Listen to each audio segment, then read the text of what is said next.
The BrackenHide Hollow Mythic Plus guide. Very quickly going to describe how this guide is set up. The video is split into chapters for each boss. You can find them down below. The first chapter will describe the trash on the way to the boss, focusing on target priority and important abilities. The second chapter covers the boss mechanics and each of their abilities, and the third chapter will be role-specific duties. The very end of this video is a sped-up video of a standard dungeon route from start to finish so that you can see the complete layout of the dungeon. Let's go! The first area of the map is unique, as you have to free 5 trapped Tuskar before the first boss will appear. Each caged Tuskar is marked on this map, and I'll show you the most used route to freeing them. Once 5 are free, then the boss Hackclaw will appear. There are also decaying cauldrons located around this area. If someone is an alchemist with at least 25 skill points in Dragonhowl Alchemy, they can interact with this and create a cleansed rot brew. Collecting this gives you an extra action button that allows you to remove one decaying disease debuff. The debuff is applied from one of the trash mobs listed in the next section.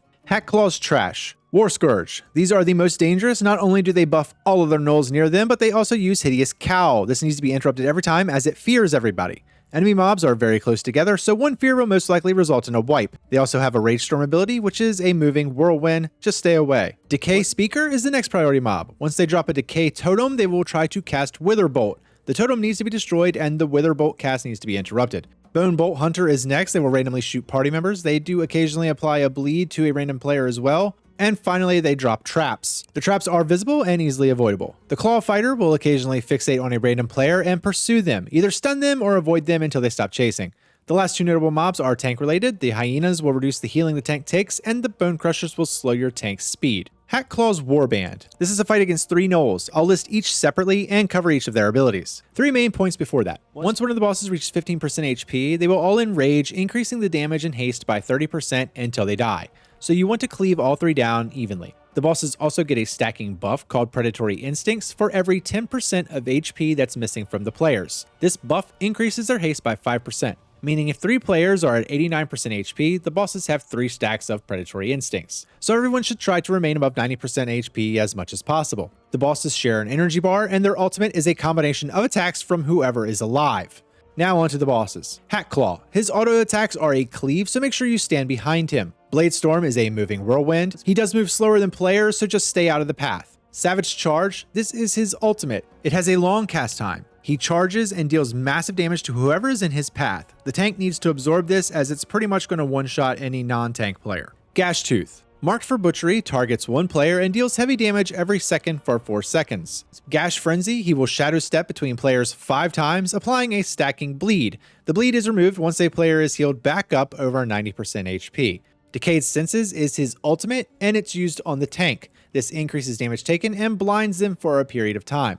Trick Totem. He uses Greater Healing Rapids, which needs to be interrupted every time. He also uses Earth Bolt, but that's the lowest priority. Hex Trick Totem, this is his ultimate. The totem needs to be destroyed ASAP. It targets the healer and incapacitates them for a period. Their ultimate attack explained. Gash Tooth will blind the tank. Trick Totem will incapacitate the healer. Both of those happen while Hackclaw charges his Savage Charge. The totem needs to be destroyed to free the healer so that the healer can cleanse the tank. So that way the tank can step in front of the charge. Missing the charge will pretty much kill anyone without an immunity. Role-specific duties. Tanks. Keep Hackclaw facing away from the party. Her auto-attack cleaves. You have to soak Hackclaw's charge. Healers. Keep everyone above 90% as much as possible. The damage ramps for every 10% missing. Quickly heal party members up hit by Gash Frenzy to remove the bleed. Dispel the blind on the tank once you're unstunned. DPS. Cleave the bosses equally until they enrage. Then focus on Gash Tooth. Interrupt the Greater Healing Rapids every time. Once the Hex Trick Totem spawns, it needs to be destroyed ASAP. Treemouth's Trash. Once the gate opens, take the right path to head towards Treemouth. Infested Rot Singer is the most dangerous mob here. They apply the Withering Disease. Burst of Decay must be interrupted at all costs, and they also summon totems that must be immediately destroyed. Infused Corruption is the next priority interrupt. This is by the BrackenHide Shaper. Wilted Oaks are the next priority. They constantly spawn Lashers. They have a Stomp ability and a dangerous frontal cone attack called Necrotic Breath. Be sure to avoid all of these. The Infected Lasher will apply a stacking bleed debuff to the tank. The slimes that are everywhere are pretty much harmless, just be aware that they do burst once they are defeated, so avoid the swirly. Treemouth. This boss summons slimes that need to be cleaved down, and every time he reaches 100 energy, he will eat a player. The player being eaten needs to alternate as the debuff it applies lasts for 60 seconds. Let the tank be eaten first, and then choose who's second and third. If no player is eaten, then the boss enrages. Players that are being eaten can still deal damage, so don't stop your rotation. Treemouth's abilities. Decay Spray is a frontal attack that spawns slimes. These slimes have a gushing ooze attack that deals damage to the entire party, so interrupt and keep them stunned. Once they die, they burst and leave behind a withering ground effect. Stay away from this. Vine Whip is the tank buster. This is a frontal cone attack that will knock the tank backwards. Grasping Vines is the 100 energy attack. This pulls all players towards him. The player inside the circle gets consumed. Role specific duties. Tanks. Keep the boss facing away from the party during Vine Whip. Grab the slimes so they stay grouped together. Healers. Players being eaten take big damage. The slimes will deal big party damage if not interrupted. DPS. Stay behind the boss. Cleave the slimes and interrupt their gushing ooze attack. Use a defensive when you're eaten. Gutshot's trash. Stink Breath is a standalone mini-boss. He's on the bridge, he has a deadly whirlwind attack that needs to be avoided, and also uses Stink Breath, which is a frontal cone attack that will stun you. After Stink Breath, you'll encounter a few other mobs. Rotbow Rangers are the most dangerous as they target all players with their abilities, and they also buff their nearby allies with a damage boost. Bone Bolt Volley will hit all players and also apply a bleed. They also use Rotten Meat, which targets a random player. Rotten Meat will cause all beasts to attack that player, meaning they need to be stunned, slowed, and knocked away. Bears only deal damage to the tanks, and they have a maul, which is a hard-hitting attack. Vultures are the last mob, and they will use Screech, which should be interrupted as it deals party-wide damage. Gutshot. Gutshot is accompanied by 2 hyenas and will continue to summon more hyenas as the fight goes on.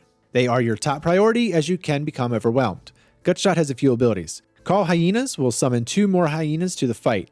Ensnaring Trap. She'll throw a few of these around the ground. These traps players or hyenas for 6 seconds, making them unable to move. These traps will rearm after they are triggered. Master's Call frees any hyenas that are caught in a trap and boosts their movement speed for 5 seconds. Gutshot is the tank buster. This deals big damage and knocks the tank backwards. Her last ability is Meat Toss. This lands on a random player and causes the hyenas to chase that player for 10 seconds. The hyenas have a couple abilities. Bounding Leap. This targets random players, deals big damage, and is marked by a swirly. Crippling Bite will deal damage and reduce healing and movement speed by 50%. Feeding Frenzy is the buff they obtain when a player is hit by meat. This increases all the damage they do by 100%. The hyenas will remain on the tank until a player is hit by meat. They will then chase that player. Players targeted with the meat need to kite the hyenas through the traps until the meat debuff expires. Role specific duties. Tanks. Pick up the additional hyenas when they're summoned. Don't get knocked back into a trap when you're hit with Gutshot. Healers. Crippling Bite will reduce all healing done by 50%. Any player targeted by Meat Toss will potentially take massive damage if they are unable to kite.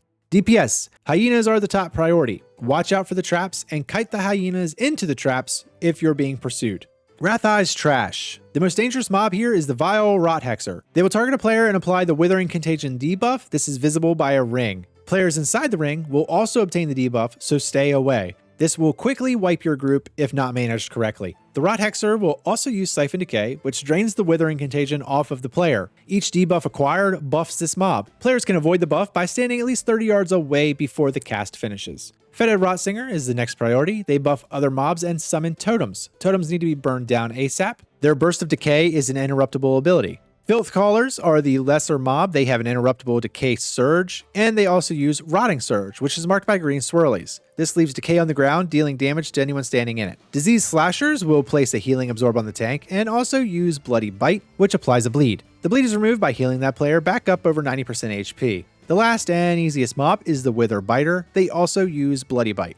Wratheyes. There are 2 main mechanics here, destroying the Rot Burst totem and keeping your Withering Rot debuff stacks as small as possible. The Withering Rot debuff infinitely stacks. It takes damage every 1.5 seconds and reduces your damage done by 2%. This debuff does not reset until the boss uses their 100 energy attack. Wratheye's 100 energy attack is called Decaying Strength. This places a ring around each player and drains their Withering Rot debuffs. Each debuff drained buffs the boss's damage done by 5%. At the end of the drain, each player will be hit with a burst of damage, so stay spread away. The Rot Burst totem will be spawned on the opposite side of where the boss stands. Once summoned, it needs to be immediately burned down. The tank should keep the boss close to the totem for cleave damage. The totem will deal pulsing party damage, and each tick applies a Withering Rot debuff. Wratheye's other abilities. He will use Choking Rot Cloud. Once summoned, this rotates around the arena in a clockwise rotation. Standing inside of it deals damage, silences you, and starts applying the Withering Rot debuff. Plan your positioning accordingly. Decay Strike is the tank buster. This deals physical damage and also applies a Healing Absorb.